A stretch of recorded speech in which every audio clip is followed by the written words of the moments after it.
Bună, Capricorn! Bine ai venit și mă bucur să te am aici alături de mine. Flăcările gemene nu sunt doar o poveste de iubire, ele sunt oglinda sufletului nostru. Acea întâlnire care ne provoacă, ne vindecă și ne trezește către cine suntem cu adevărat. În această etalare vom descoperi ce îți reflectă această conexiune acum și care este următorul pas al călătoriei voastre spirituale.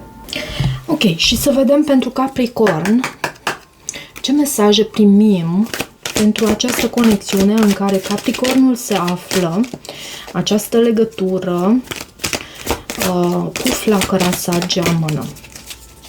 Să știți că nu toate persoanele care își recunosc flacăra geamănă ajung să formeze un cuplu și nici nu este ok astfel, pentru că circumstanțele sunt multe. Hai să vedem acum pentru Capricorn. Însă este important să vă învățați lecțiile. Avem puterea. Puterea poate să anunțe o legătură cu un leu. 2 de bâte, jocul acesta al așteptării, și în acest proces în care tu îți aștepți această persoană sau această persoană, vă așteptați unul pe celălalt, așteptați această uniune, așteptați ca o anumită dorință împreună să se împlinească. În tot acest proces văd și faptul că există și frică, teamă, dar și curaj. Puterea este o carte a curajului, este o carte care anunță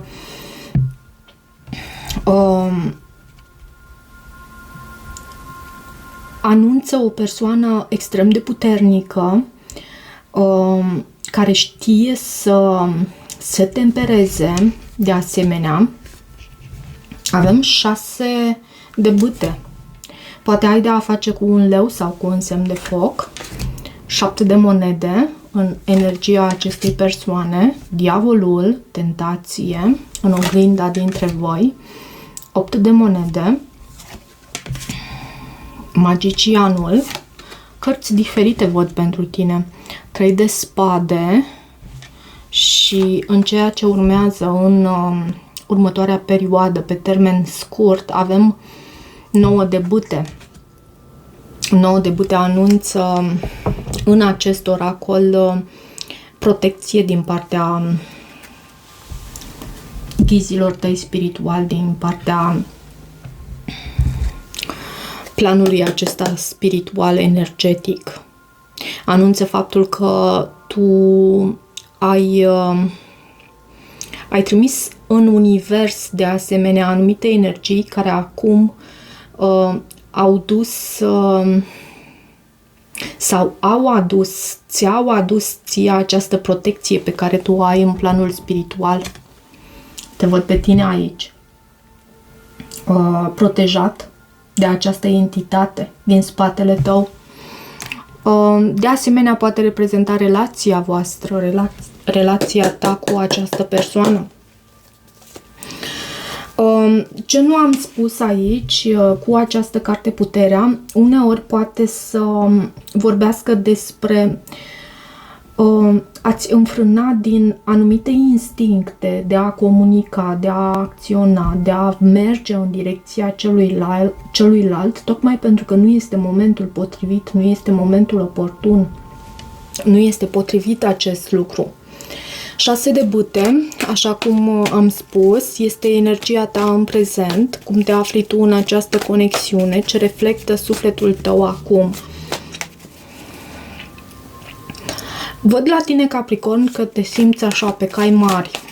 Văd că poate ai parte de o anumită reușită, poate că ești în centrul atenției, ai parte de un anumit succes, ai parte de asemenea de atenție din partea celeilalte persoane.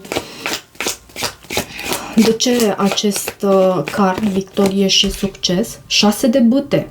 Are you kidding me? Ce se întâmplă aici?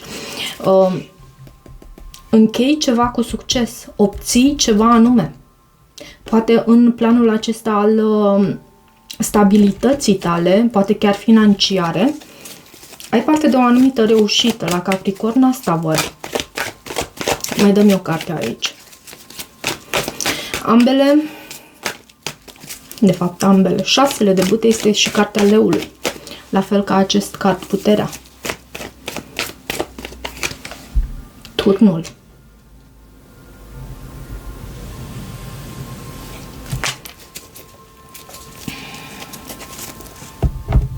Și văd și 7 de spade. Văd faptul că tu îți vezi propriul interes. 7 de spade poate să vorbească aici de faptul că tu îți vezi propriul interes și nu e un lucru rău lucrul acesta, atât timp cât nu rănim pe cei din jur, cât nu facem rău celor din jur, cât nu... Adică trebuie să avem grijă ca să existe un echilibru tot timpul între noi și cei din jurul nostru, să existe acele situații de câștig-câștig, adică și eu câștig și tu câștigi în această dinamică dintre noi. Și turnul acesta poate să anunțe ceva surprinzător pentru tine, ceva...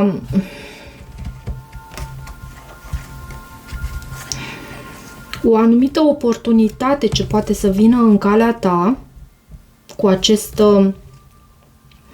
6 de bâte, turnul, dar vine, e ceva subit, e ceva la care nu te aștepți sau ceilalți nu se așteaptă la această reușită a ta pentru care tu ai muncit. De ce acest 7 de monede? Și acest 7 de monede este denumit aici răbdare și planificare, planuri. Avem cavalerul de cupe și reprezintă energia acestei persoane. Poate că această persoană vine într-un mod subit înspre tine. 7 de monede, mai știm că este cartea aceea care vorbește despre a investi în ceva anume și fiind în energia acestei persoane în ceea ce te privește pe tine, poate își dorește să manifeste și să investească în această conexiune, pentru că avem și cavalerul de cupe și 8 de cupe. Ok, se schimbă puțin dinamica. Și eremitul.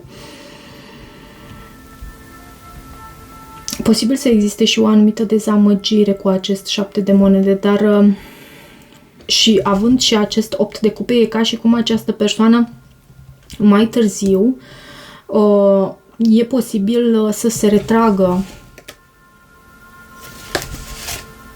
Da, e posibil să se retragă. Și asta nu din vina ta, nu pentru că ești tu de vină aici, cât pentru că această persoană e într-o perioadă de căutare de sine, de soul searching, de frământări din acestea sufletești, de căutări sufletești, de căutări ale unor răspunsuri ce nu pot să vină decât din interior.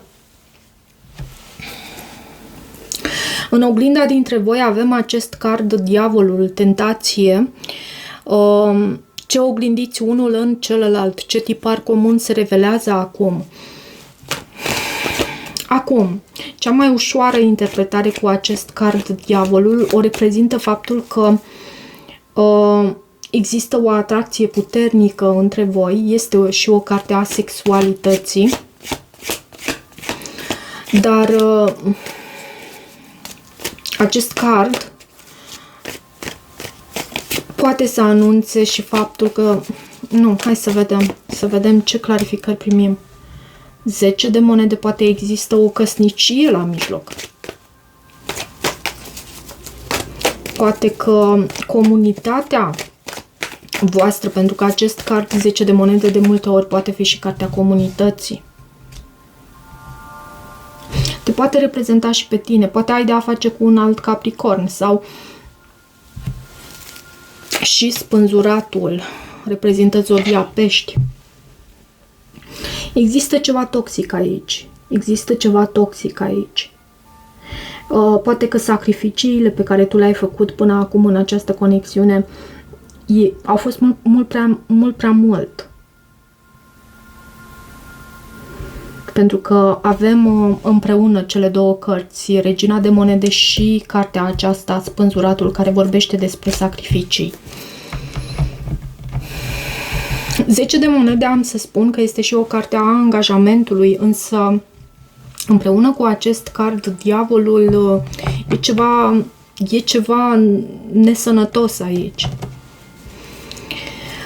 8 de monede este în provocarea karmică, care este lecția pe care trebuie să o învățați, ce vă ține separați în interior sau din exterior. Poate lucrați împreună cu acest 8 de monede și aveți contact foarte mult unul cu celălalt prin intermediul muncii voastre, prin intermediul unui anume proiect. Văd și Regina de Bâte. Acest 8 de monede anunță și mișcare pozitivă înainte, cumva progres și faptul că te îndrepți spre ceva mai bun, vă îndreptați spre ceva mai bun. Mai dăm eu o carte aici. Care este provocarea karmică? Mai poate să existe și o altă energie feminină. 5 de spade, da? Da.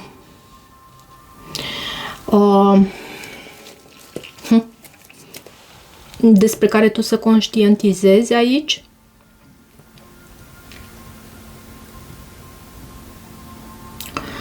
Văd judecata. E ca o chemare.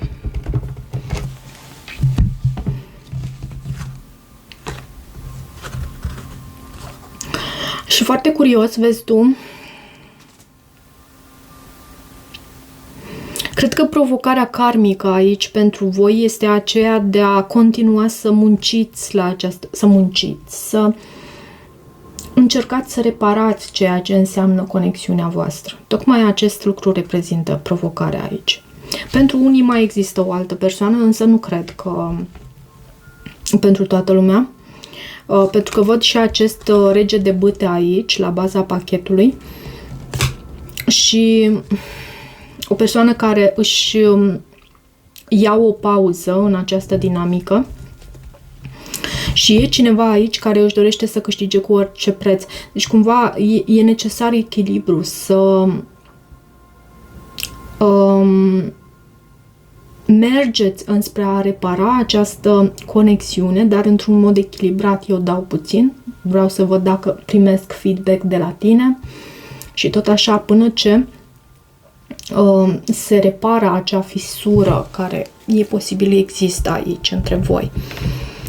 Magicianul este marele manifestor și este o vindecare necesară. Magicianul, bineînțeles, vorbește despre a manifesta, despre a materializa, despre a aduce în concret. Mai poate să vorbească, pentru că văd aici awareness, conștientizare, mai poate să vorbească despre a trece la un nou nivel de conștiință, despre a... Și văd 3 de spade. Acest magician acționează vindecarea necesară aici o reprezintă nevoia de a ierta și de a forma acest parteneriat între voi. De a materializa, asta este vindecarea necesară, de a avea parte de un nou început stabil aici împreună. Treiul de spade este în misiunea sufletului în această etapă, care este rolul acestei conexiuni acum pentru amândoi. Există o rană sufletească aici, nu am să mint. Am văzut aici treiul de spade care vă cere să iertați și a ierta. Nu că nu este ușor și nu este, dar e un proces, cere intenție și aliniere a intenției noastre cu cuvintele și acțiunile pe care le întreprindem aici. Pajul de monede. Ok. Da, menirea voastră este aceea de a ierta în această perioadă este aceea de a ierta și de a avea parte de această nouă oportunitate. Uite, văd și justiția reprezintă principiul acesta al cauzei și al efectului, reprezintă o decizie, reprezintă poate, da,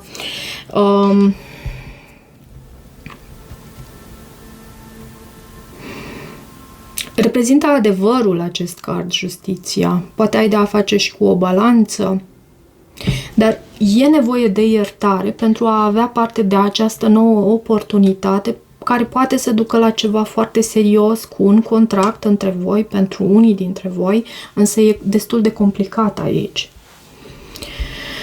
Cel mai mult simt nevoia de a ierta pentru a exista un nou început. O posibilă evoluție pe termen scurt, spre ce energie vă îndreptați în următoarele luni, cum se poate manifesta unirea sau apropierea, avem 9 de bâte. Cheia este să nu renunțați. Cumva acest 9 de bâte despre asta vorbește. De ce 9 de bâte? Cavalerul de spade, da.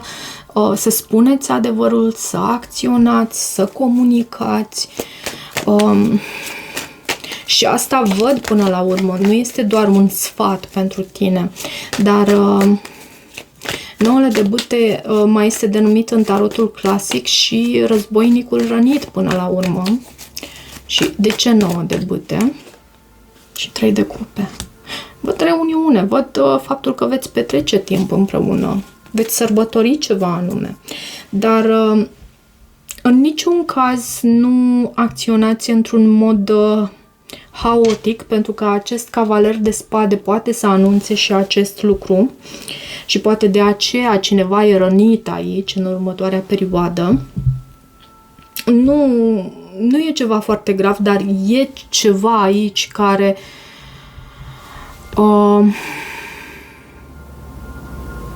vă face să vă simțiți răniți. Și cu acest card, temperanța, este cartea echilibrului, cartea moderației. Cred că lucrurile se vor vindeca între voi, veți alege acea cale de mijloc, veți alege echilibrul, veți alege să nu acționați într-un mod haotic, să acționați într-un mod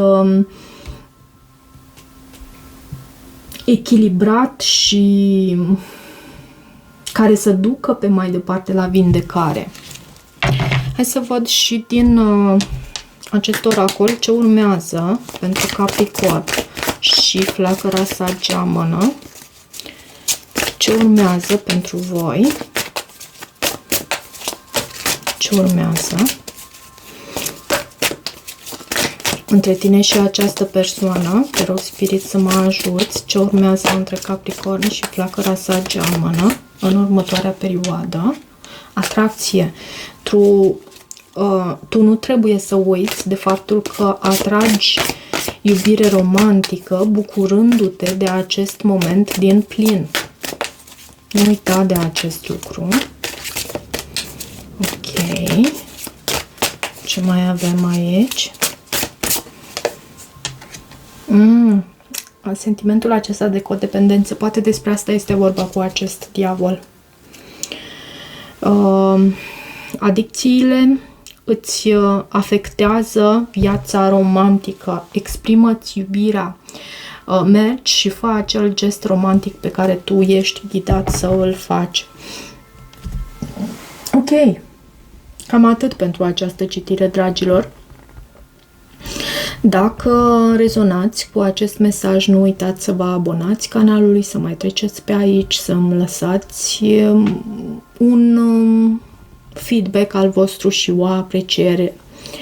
De asemenea, puteți să deveniți și membri ai acestui canal, bineînțeles, dacă vă doriți. Pentru citiri private găsiți detalii de contact în descrierea videoclipului. Eu vă mulțumesc și toate bune!